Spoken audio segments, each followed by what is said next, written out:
Bienvenidos y bienvenidas al magazine de Biosfera Televisión. Hoy vamos a hablar de un nuevo libro que ha salido al mercado de Ángel Guerra, ya saben, ese escritor lanzaroteño que ha sido además premio de las Letras Canarias este año. Y vamos a hablar también, yo creo que una de las voces autorizadas, se va a quedar un poquillo, pero yo creo que es una de las voces autorizadas cuando se habla de Ángel Guerra. Sebensuit Rodríguez, bienvenido. Hola, muchas gracias. Queda bonito eso, ¿no? Sí, de repente me siento hasta alguien y todo. Claro, una de las voces autorizadas. Hay que decir que tú has estudiado en profundidad la obra de Ángel Guerra y sabes de Ángel Guerra.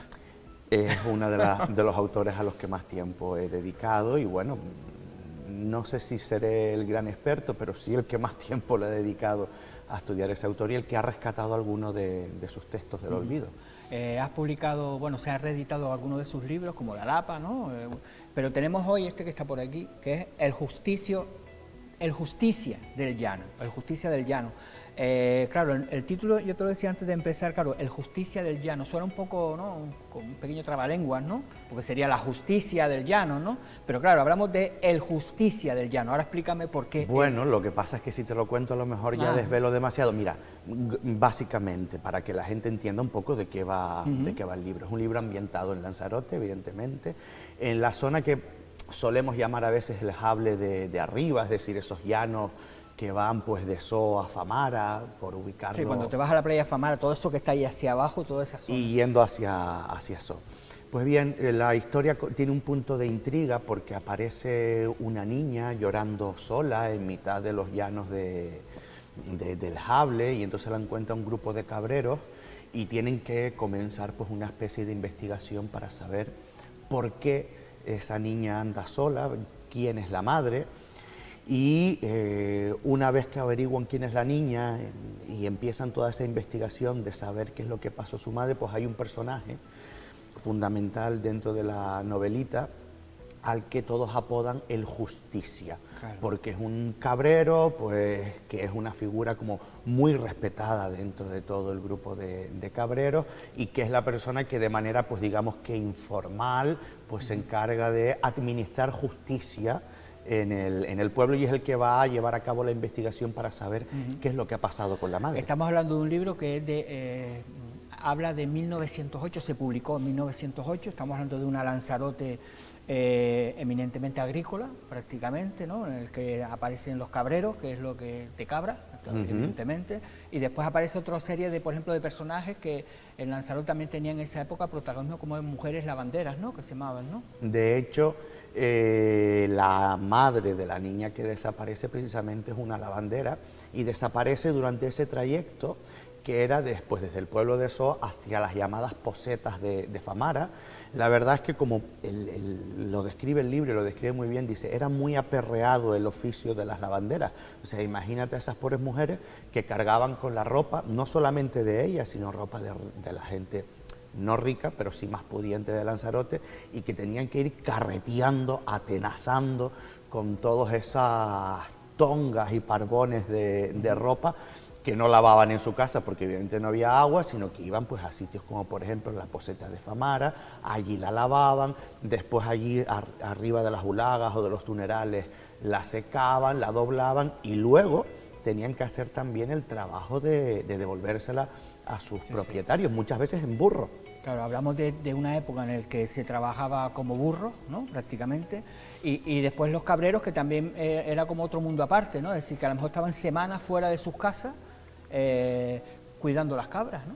Y de hecho eso se refleja muy bien en la novela, ¿no?, esa parte de incomunicación que hay, por ejemplo, entre el grupo de los marineros, que también aparecen en la novela, frente al grupo de los cabreros, que prácticamente les cuesta hasta hablar entre ellos, y luego la gente del pueblo, porque los cabreros no solamente era me levantaba por la mañana y llevo a las cabras a pastar al llano de al lado, sino que podían pasarse a lo mejor durante varios días pues pastando con las cabras, varios cabreros, cada uno con su rebaño. Bueno, el libro, que además tiene, es una edición didáctica, porque el objetivo es que este libro llegue a las escuelas, a los institutos, para que a partir de ahí hay una serie de preguntas, una serie de trabajos, es decir, que ellos tengan que trabajar no solo el libro, sino sobre el contexto de esa época, es decir, para que aprendan también casi como hacer un reportaje periodístico, ¿no? Claro. Bien, el libro en realidad está dirigido a cualquier persona, es decir, cualquiera que le guste la narrativa de Ángel Guerra, incluso que alguien que se haya leído otros libros como La Lapa o lo que sea, yo creo que es una novelita corta que le puede gustar, y el texto te la lees en nada, ¿eh? Nada, es un texto muy breve y además es bastante delicioso en algunas de las descripciones de nuestro paisaje, de nuestras tradiciones. Pero sí es verdad que con motivo del nombramiento de Ángel Guerra como autor del Día de las Letras Canarias, tanto Ediciones Remotas como el Gobierno de Canarias, que es también coeditor de la edición, querían pues, bueno, un texto que fuera digerible para la población escolar, y entonces antes que elegir La Lapa, por mucho que sea la novela más famosa de Ángel Guerra, entendí que esta, pues precisamente por el punto de intriga que tiene, podía llegar más a la población juvenil, y evidentemente viene acompañada, o sea, no tiene nada de aparato crítico como otras ediciones que sí he hecho en ocasiones, sino que está simplemente acompañada de una propuesta didáctica para que el profesorado pueda trabajar esa novela en el aula, y luego evidentemente cualquier lector o lectora de los que nos está viendo ahora y que le interese leerla, pues evidentemente simplemente es tan sencillo como prescindir de esas páginas iniciales didácticas e ir directamente a la novela. Es decir, que si hay algún profesor que nos está viendo, una profesora, el libro, es decir, los profesores tienen autonomía, ¿no?, por decirlo de alguna forma, para decir, oye, pues yo voy a este libro que doy lengua, en tu caso que tú dabas, ¿no?, lengua, es decir, quiero introducirlo en este curso, se puede hacer, ¿no? Claro, generalmente la práctica mayoría de los centros, no digo todos, pero la práctica mayoría de los centros suelen tener una lectura recomendada, obligatoria, cada trimestre. Entonces, esta propuesta está diseñada precisamente para eso, para que esa lectura del trimestre no sea el libro y ya está, sino que ya le facilita al profesorado y también al alumnado cómo trabajar la lectura en el aula y en casa, porque vienen toda una serie de actividades para hacer antes de la lectura, durante la lectura y con posterioridad a la lectura. Y es importante porque muchas de estas lo que hacen es que los alumnos reflexionen, ¿no? Es decir, ya no solo que leas un libro, que hablen de este libro, pero no solo que, es decir, este trabajo, puedes hablarte también de otras cosas, es decir, de lo que te puede, ¿no?, llevar este libro, ¿no? Por ejemplo, en este iba a decir pues de la muerte de esta persona, de esta mujer, es decir, del abandono, del trabajo de las mujeres, por ejemplo, las lavanderas, que no solo hablas, ¿no?, que no dices, solo claro, vamos a hacer como era antes, un análisis de crítica literaria o lo que sea. Sí, pero cuando hacías tú antes un apartado crítico, ¿no? Sí, no, es decir, un poquito más, ¿no? Claro, en realidad el estudio crítico que se supone que yo tendría que hacer como crítico literario al comienzo, y que es el que podemos ver en otros libros que he publicado. Un comentario de texto, me dijeron. Claro, lo que ahí lo quito, y básicamente lo que doy es las herramientas para que el alumno, la alumna pueda hacerlo, y luego evidentemente cada profesor, profesora lo llevará a su terreno en función de por dónde le interese llevarlo en su momento. Yo creo que acertabas al decir, por ejemplo, la figura de la mujer, no solamente las lavanderas, es que hay otro tipo de cuestiones, como por ejemplo, algunos de los peligros a los que se exponían las lavanderas en los llanos. Por ejemplo, el ataque de algunos animales, de camellos en celo. De las camellas en celo, eso en Lanzarote es que era... Y de los cabreros. Sí, pero digo, lo de los camellos, que es algo que a lo mejor no entendemos hoy día, pero en Lanzarote habían camellas sueltas y en la época de celo mataron a muchísimos... Bueno, claro, mi madre siempre decía, mi madre para descanse, siempre tenía una expresión que era esa: está peor que una camella caliente, que una camella caliente, una camella en celo, es decir, un animal peligrosísimo. Y efectivamente sucedió así, porque el camello se escapaba, o la camella se escapaba, macho y hembra, pero sí, especialmente las camellas cuando estaban en celo eran pues bastante peligrosas, y más de un altercado sí que claro, hablamos de un libro que además el lenguaje es como se hablaba en esa época, es decir, que Ángel Guerra no tradujo, por decirlo, no le puso subtítulos, ¿no?, sino que escribió como se hablaba en Lanzarote, pero por lo que has puesto, este libro se editó creo que por primera vez en Barcelona y después en París. Es claro, decir, que la gente de Barcelona o la gente de París también, yo creo que les costaba hasta incluso leer algunas cosas. Bueno, vamos a ver. Él fue valiente en ese sentido, ¿no? Evidentemente el narrador, la voz narrativa, habla en un lenguaje, vamos a llamarlo estándar. Son los personajes, evidentemente, los que usan una serie de dialectalismos en unos casos y vulgarismos en los otros. Es verdad que Ángel Guerra escribió su obra siempre ambientada en Canarias y de manera muy concreta en Lanzarote, pero rehuyendo de ese espíritu tan local, él tenía pues un concepto de un regionalismo mucho más expansivo y entendía que la obra escrita en Canarias y con acento canario debía servir para ser leída en cualquier lugar. Y de hecho, precisamente la obra, como tú bien has dicho, no se publica en Canarias, se publica precisamente en Barcelona, y es una obra que además ha tenido muchísima difusión. Algunos de los relatos de Ángel Guerra, por ejemplo, uno que a mí me gusta mucho, que se titula El aljibe, que está ambientado en Lanzarote y que nos habla precisamente de esas penurias que se pasaba en la Lanzarote seca de aquel entonces, lo publicó en una revista de Puerto Rico. Y evidentemente era entendible. Claro, la conexión emocional que después se pueda tener con el texto será diferente si tú eres parte del contexto a que si lo ves desde fuera. Pero a veces las realidades son tan parecidas en un sitio y en otro, sí, en ese que contexto somos capaces de entender. Sí, pero lo que decía yo, ¿no? También a veces la valentía, ¿no? De un escritor decir, oye, llevar el lenguaje de mi isla lo voy a llevar a Barcelona, que en esa época en Barcelona se hablaba en catalán. Estábamos hablando de 1908 también, es decir, que era ese periodo antes del franquismo que en Barcelona. Y además estamos hablando de alguien que yo creo que era inteligente, no, yo creo que era lo siguiente. Bueno, es que Ángel Guerra lo fue todo. Ángel Guerra fue escritor, Ángel Guerra fue periodista, trabajó en más de 200 periódicos, hasta donde yo he sido capaz de contabilizar.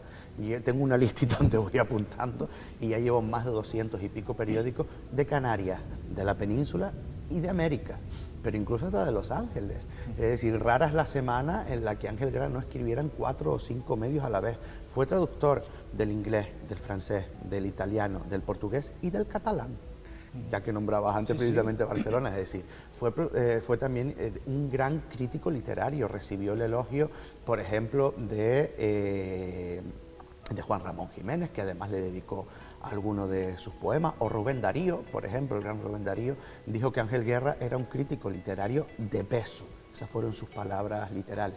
Y luego fue evidentemente también político, no solamente diputado por Lanzarote, y de los que trabajaba entre 1912 y 1923, sino que después fue director general de prisiones en el gobierno de Dámaso Berenguer y es considerado hoy en la bibliografía como el iniciador de la reforma del sistema penitenciario de este país, gracias a las leyes que empezó Ángel Guerra y que luego se continuaron en la Segunda República.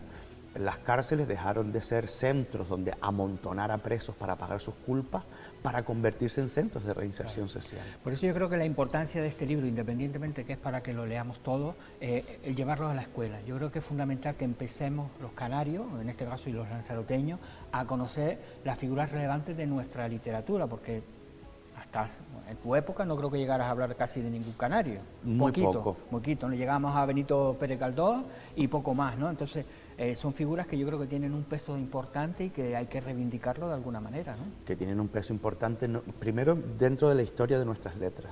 Y segundo, que es que Ángel Guerra, aunque nosotros lo valoremos única y exclusivamente como un autor que nació en Teguise, no nos podemos olvidar que, por ejemplo, su obra La Lapa se editó en el año 78 dentro de la colección Letras Hispánicas de la editorial Cátedra. Y la editorial Cátedra es la editorial que durante todos esos años se encargó de editar las obras canónicas, no de la literatura canaria ni de la literatura española, sino de la literatura hispánica. Y de hecho, La Lapa es una obra que ha sido leída pues en todos los países de Hispanoamérica. Bueno, el Justicia del Llano, que además es lo que decía, es como una especie, empiezas a leerlo, ¿no? Es un Sherlock Holmes, ¿no? A lo Cabrero, ¿no? Que empieza ahí a ver, a investigar, y después el desenlace que yo creo que a todos nos sorprende. No lo vamos a contar, pero que sorprende. Yo creo que es cuando tú sabes armar una historia, ¿no? Que tú te va llevando por un camino y tú dices, pues ya está, ¿no? Es que Ángel Guerra ¿no? Sí, pero es que fue grandioso porque la novela tiene un punto de antecedente de la novela negra, de lo que después se ha dado en llamar el country noir, ¿no? Es decir, de la novela negra ambientada en entornos rurales, que es una cosa que se puso muy de moda años más tarde en Estados Unidos. Y Ángel Guerra se anticipó en cierta medida a esa tradición literaria. No nos podemos olvidar, en cualquier caso, de que Ángel Guerra era un gran conocedor de la literatura universal. De hecho, como decía antes, destacó como un importante crítico literario. Sí, hablabas de Barcelona, o la novela negra esta también, que fue muy famosa en Barcelona, en ese tipo de ciudades, y después sobre todo con estos personajes, claro, y el papel de la mujer, que tú no es la primera vez que hablas de Ángel Guerra y la defensa de la mujer en esa época. Eso es absolutamente relevante, ¿no? Ángel Guerra fue evidentemente un hombre con perspectiva justo que ayer de era el género. Día Internacional para la Eliminación de la Violencia contra las Mujeres, es una obra también que nos lleva también por ahí, ¿no? De hecho, él escribió un artículo que yo siempre pongo como ejemplo titulado La eterna Desdémona. De hecho, hace un par de meses di una charla precisamente en el Teatro Insular a la que le quise poner de título La eterna Desdémona. Fue un espectáculo también, Fue ¿no? un espectáculo, bueno, fue una charla con recital, con obra de teatro, una charla así como muy... Sí, sí, muy bien preparada. Estaba articulada y los tiempos bien medidos. La cuestión es que La eterna Desdémona es un texto que él publica a comienzos del siglo XX en el que pide dos cosas. Bueno, primero se lamenta de que todos los días muera una mujer a mano de sus maridos. Un lamento, o a mano de sus parejas, un lamento que todavía hoy, Sí, por año desgracia. 2024, casi 2025, seguimos teniendo. Pero él en aquel momento se lamentaba además de otras dos cosas. La primera, que todavía no hubiese habido en esa época un cambio en la mentalidad española, porque a él le costaba concebir que cuando una mujer muriese a manos de sus maridos, la sociedad, el entorno, en vez de condenar al marido, condenaba a la mujer. Es decir, que en vez de ser la víctima, era Sí, la doble culpable. condena, la doble condena. Y luego pedía evidentemente un cambio legislativo para que ese tipo de actitudes dejaran de condenarse. A partir de ahí, imagínate qué mente tan clara, ¿no? Un hombre que, por ejemplo, en sus artículos defendía el lesbianismo en 1901, diciendo, si son dos mujeres y se quieren, a ustedes qué más les importa. Fíjese qué mentalidad tan avanzada. Sorprende encontrar eso en el año 1901, cuando todavía en el año 2024 estamos discutiendo ese tipo de cosas y poniendo incluso en tela de juicio algunas leyes como las que se han aprobado en los últimos años, como la Ley de Defensa Integral de la Mujer. Si es que la estaba reclamando Ángel Guerra en 1901. Entre más escarbas en su vida y en su obra, más encuentras. Bueno, claro, después una persona con unas grandes relaciones personales, que fue compañero de piso de Falla, Manuel de Falla, el gran compositor, tuvo Ya te lo he relaciones dicho, con todos los grandes intelectuales. Cada vez que vienes te lo digo, este hombre merece una película, porque tiene una vida... Pues hay algo, hay algo, pues, pero no te lo voy a contar. Vale, pues ya cuando puedas me lo dices, porque es que es alucinante. Se está tramando algo con respecto a la biografía de Ángel Guerra. Es que es alucinante, ¿eh? Es que tú te pones a pensar en esa época, bueno, en fin. Ya seguiremos hablando de nuestro... Y mientras tanto seguimos leyendo, ¿no? Exacto, se puede encontrar ya en cualquier librería, vale, sí. En cualquier librería de Lanzarote. El Justicia del Llano, ya saben, es breve pero intensa. Y a los maestros y a las maestras que nos ven, hombre, métanlo ahí, denle un empujón. Sería una Creo buena que lo van a llevar lectura. también al centro de profesores, ¿no? Sí, el Gobierno de Canarias como coeditor va a regalar 30 ejemplares a cada uno de los 14 centros del profesorado. Al CEP de Lanzarote pues llegarán en enero, con lo cual pues bueno, hay siempre ese acicate, ¿no? Porque para aquellos alumnos, alumnas que no solo puedan comprar, aunque el libro básicamente ves que es finito, y la edición es modesta porque queríamos que estuviera alrededor de los 9 euros, que es el precio habitual que tienen los libros en las escuelas y en los institutos. Bueno, Sebensui, ya te traeremos otro día por aquí, porque siempre tienes algo que ofrecer. Así que, y a todos ustedes ahora les vamos a dejar, ya saben que este sábado va a tener lugar la bajada de la Virgen de los Dolores hasta Arrecife. Vamos a escuchar al párroco de San Ginés, que nos anima a todos pues, a vivir ese día con intensidad y con fe. La parroquia de San Ginés se está preparando para acoger un acontecimiento muy importante en la ciudad de Arrecife. El 30 de noviembre a las 6 de la mañana en Mancha Blanca tendrá lugar la Eucaristía, que nos alienta a peregrinar desde Mancha Blanca a Arrecife con la imagen de nuestra patrona, la Virgen de los Dolores. Mucha ilusión, mucho entusiasmo, y será la ocasión para que muchas personas vean que su vida puede cambiar. La Virgen María nos lleva a su Hijo Jesucristo. Estar aquí en este templo parroquial de San Ginés hasta el 8 de diciembre. Te invito a participar en los distintos actos, los hay para los matrimonios, para los jóvenes, para los agentes de pastoral, para ti, y puede ser una gran oportunidad para que tu vida cambie. te invito a participar en este acontecimiento importante. María viene a visitarte, a tu casa, a tu vida, y ella con su presencia puede hacer posible que tu vida cambie. Te esperamos.